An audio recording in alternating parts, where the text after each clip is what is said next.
నేడు విషయం బిల్లును ఆమోదించడం. ఈ ప్రతిపాదనకు సుముఖంగా ఉన్నవారు అవును అనండి, వ్యతిరేకంగా ఉన్నవారు కాదు అనండి.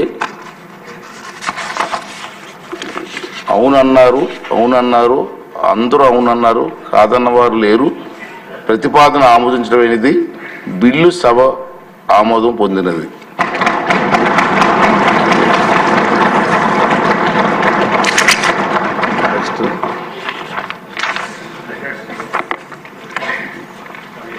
రెండో బిల్లు అండి, ఆరోగ్య కుటుంబ సంక్షేమం మరియు వైద్య శాఖ మంత్రి గారు డాక్టర్ వైఎస్ఆర్ ఆరోగ్య విజ్ఞాన శాస్త్రముల విశ్వవిద్యాలయ సవరణ బిల్లు 2024ను పరిగణలోకి తీసుకునేందుకు అనుమతి కోరుతారు. హెల్త్ మినిస్టర్ గారు.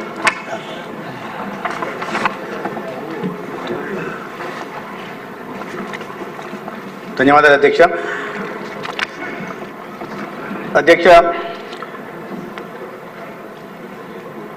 డాక్టర్ వైఎస్ఆర్ ఆరోగ్య విశ్వవిద్యాలయం పేరు మార్పు చేస్తూ దాన్ని డాక్టర్ ఎన్టీఆర్ ఆరోగ్య విశ్వవిద్యాలయంగా మారుస్తూ బిల్లు ప్రవేశపెట్టడం జరిగింది. అధ్యక్ష, 1986లో ఈ రాష్ట్ర ప్రజల ఆత్మగౌరవం నాటి ముఖ్యమంత్రి గౌరవనీయులు దివంగత ఎన్టీ రామారావు గారు వైద్య, దంత, నర్సింగ్, అదేవిధంగా పారామెడికల్ కోర్సులన్నింటినీ ఒక గొడుగు కిందికి తీసుకొచ్చి ఈ రాష్ట్రంలో విద్యార్థులకి ఒక నాణ్యమైన ఆరోగ్య సేవలను అందించాలనే ఒక సదుద్దేశంతో ఆనాడు యూనివర్సిటీ ఆఫ్ హెల్త్ సర్వీసెస్ని స్థాపించారు. మరి ముఖ్య ఉద్దేశం ఒక నాణ్యమైన వైద్య విద్యని అందించే క్రమంతో పాటు విద్యార్థుల సేవాభావాన్ని, సమాజం పట్ల అంకిత భావాన్ని ఏర్పడేలా చేస్తూ వాళ్ళలో సామాజిక స్పృహని, బాధ్యతను కూడా పెంపొందింపజేస్తూ ఒక నాణ్యమైన విద్యార్థులను తయారు చేయడం,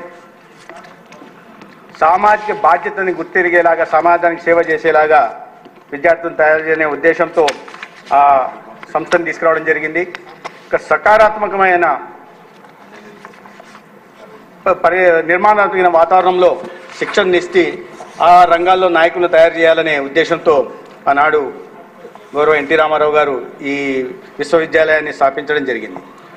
అధ్యక్ష, ఇక్కడ ప్రత్యేకంగా చెప్పుకోవాల్సింది ఏంటంటే ఈ విశ్వవిద్యాలయం దేశంలోనే మొదటి ఆరోగ్య విశ్వవిద్యాలయం. అటువంటి ప్రతిష్టాత్మకమైన విశ్వవిద్యాలయానికి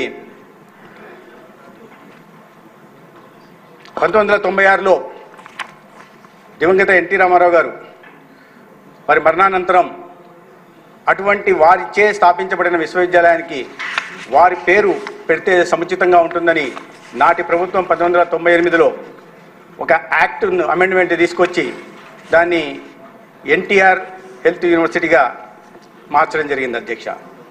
తదనంతరం 2006లో డాక్టర్ వైఎస్ రాజశేఖర రెడ్డి గారు ముఖ్యమంత్రిగా ఉన్నప్పుడు దాన్ని మరొక సవరణ చేసి doctor NTR university of health సైన్సెస్గా మార్చడం జరిగింది అధ్యక్ష. అయితే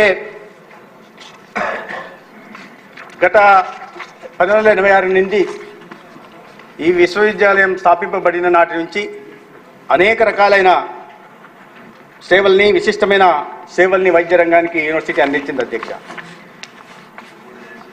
3,14,220 మంది విద్యార్థులు medical, dental, nursing, paramedical course పూర్తి చేసుకుని బయటకు వచ్చి ఇవాళ సమాజంలో వారి వంతుగా సేవను అందిస్తున్నారు అధ్యక్ష. అయితే 2022లో కేవలం రాజకీయ కారణాల వల్ల నాటి ప్రభుత్వం జగన్మోహన్ రెడ్డి గారు ముఖ్యమంత్రిగా ఉంటున్నప్పుడు వీటిని పేరు మార్చి ఇంకొక సవరణ తీసుకొచ్చి doctor NTR university of health సైన్సెస్ని doctor YSR university of health సైన్సెస్గా మార్చడం జరిగింది అధ్యక్ష 2022న.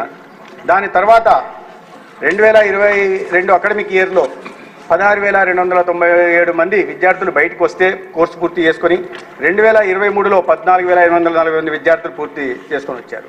ఈ క్రమంలో అనేక మంది విద్యార్థులు ఈ బయటకు వచ్చిన విద్యార్థులందరూ కూడా తీవ్ర ఇబ్బందులు పడ్డారు అధ్యక్ష. ఎందుకంటే ఈ పేరు మార్పు వల్ల అనేక యూనివర్సిటీల్లో అడ్మిషన్స్కి ఇబ్బందులు వచ్చాయి. ఆ రకంగా సర్టిఫికెట్లు దాదాపు 500 మంది విదేశాల్లో ఉన్నత విద్య కోసం వెళ్తున్న 500 మంది విద్యార్థులు నేమ్ చేంజ్ సర్టిఫికేటరీ కోసం కానీ లెటర్లు కానీ రాయడం జరిగింది. అదేవిధంగా 7,000 మంది ఎంబీబీఎస్ విద్యార్థులు కూడా తీవ్ర ఇబ్బందులు, తీవ్ర ఒత్తిడికి లోనైన సందర్భం కూడా ఉంది అధ్యక్ష. అనేక యూనివర్సిటీల్లో అప్లికేషన్లు కూడా అడ్మిషన్ ఈ పేరు మార్పు కారణంగా సర్టిఫికేట్లో తేడాల కారణంగా అప్లికేషన్లు కూడా తిరస్కరించబడ్డాయి అధ్యక్ష. ఇవన్నీ కాక కన్ఫ్యూజన్ కూడా క్రియేట్ అయింది. అక్కడ సిబ్బందిలో కానీ ఇతర యూనివర్సిటీల్లో కానీ కన్ఫ్యూజన్ కావడం, అనేక అనుమానాలు రేకెత్తించబడి కూడా అసలు ఈ సర్టిఫికేట్ దొంగ సర్టిఫికేటా ఒరిజినల్ సర్టిఫికేటా అని అనుమానాస్పదంగా విదేశాల్లో అడ్మిషన్ కోసం వెళ్ళిన విద్యార్థులను చూసే పరిస్థితి కూడా ఈ పేరు మార్పు కారణంగా కలిగింది అధ్యక్ష. దాంతో విద్యార్థుల తల్లిదండ్రులు కూడా తీవ్రమైన ఒత్తిడికి లోనయ్యారు. విద్యార్థుల్లో తీవ్రమైన వ్యతిరేకత కూడా దీని కారణంగా జరిగింది. ఒక అస్తిత్వాన్ని కూడా ఏదైతే ట్రెడిషను ఐడెంటిటీ ఏదో ఉందో దాన్ని కూడా కోల్పోయే పరిస్థితి యూనివర్సిటీకి కలిగింది అధ్యక్ష. అంతర్జాతీయంగా నేను చెప్పినట్టుగా అనేక మంది విద్యార్థులు ఇబ్బంది పడ్డారు. వాళ్ళ తండ్రులు కూడా తీవ్రమైన ఒత్తిడి జరిగింది. అదేవిధంగా ముఖ్యంగా స్టాచ్యుటరీ బాడీలు ఏదైతే ఉన్నాయో మెడికల్ కౌన్సిల్ ఆఫ్ ఇండియా కానీ లేదా నేషనల్ మెడికల్ కమిషన్ కానీ లేదా డెంటల్ కౌన్సిల్ ఆఫ్ ఇండియా కానీ లేదా central council for Indian system of medicine కానీ లేదా ఇండియన్ నర్సింగ్ కౌన్సిల్, ఇటువంటివి అన్ని కూడా 2006 నుంచి కూడా doctor NTR university of health services పేరుతోనే సర్టిఫికేట్లు ఇస్తా వచ్చాయి అధ్యక్ష. దాని తదనంతరం ఈ పేరు మార్పును చాలా స్టాచ్యుటరీ బాడీస్ గుర్తించకపోవడం వల్ల కూడా చాలా ఇబ్బందులు పడ్డారు అధ్యక్ష. ఇవన్నీ ఒక ఎత్తు అయితే ఎన్టీఆర్ అనేది ఒక బ్రాండ్ అధ్యక్ష. ఈ రాష్ట్రంలో ప్రతి ఒక్కరికి తెలుసు ఎన్టీఆర్ గారు ఈ రాష్ట్రానికి చేసిన సేవలు ఎటువంటిది అనేది. ఎన్టీఆర్ గారు అంటేనే ఒక తెలుగు జాతి ఆత్మగౌరవానికి ప్రతీకగా కూడా అందరు చూస్తుంటారు అధ్యక్ష. మడమ తిప్పని ఆయన నేజానికి ఆయన చిరునామాగా నిలిచారు. నీతి నిజాయితీ కూడా నిలువెంతు సంతకంగా నిలిచిన విషయం